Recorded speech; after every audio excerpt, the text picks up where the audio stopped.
Programang ito ay rated SPG. Striktong patnubay at gabay ng magulang ang kailangan. Maaaring may masiselang tema, lengguwahe, karahasan, sexual, horror o droga na hindi angkop sa mga bata. Tutulungan ni Carlos sina Moira at Zoe para protektahan ang kanilang lihim kahit kikitil pa siya ng buhay ng tao. Gagawa si Carlos ng paraan para manatiling lihim ang tungkol sa kanila ni Zoe.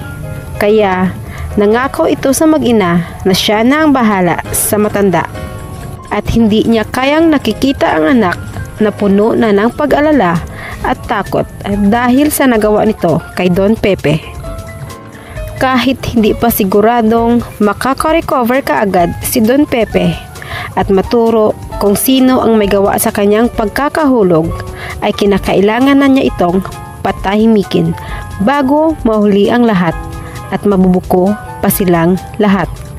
Habang bumibisita siya sa kwarto ng matanda, ay kinausap niya ito at sinabihan na sana hindi na lang nito nalaman ang kanilang sekreto.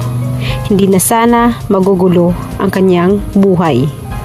At hindi nito alam ay narinig ng matanda ang kanyang sinasabi.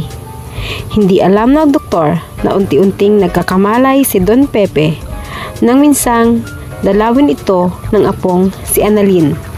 Samantala, nangako si Annalyn sa kanyang lolo Pepe na gagawin niya ang lahat para gumaling ito at may turo na nito kung sino ang mga salarin at kailangan na nilang pagbabayarin at makukulong.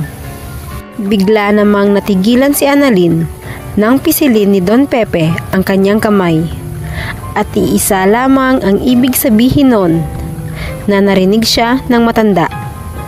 Kaya masaya niyang ibinalita sa kanyang tatay at tita Giselle na unti-unti nang nagkakamalay ang kanyang lolo, na siya namang ikinatakot ni Moira at Zoe.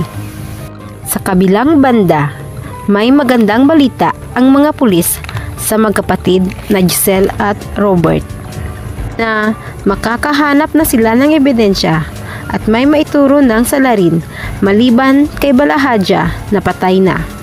Makakakuha na sila ng mga fingerprints mula sa mga medical supplies na nakita sa warehouse, na siyang labis na ikinabahala ni Zoe pagkarinig sa mga sinabi ng pulis, dahil tiyak na may naiwan siyang fingerprints doon nang minsang gamutin niya si Don Pepe.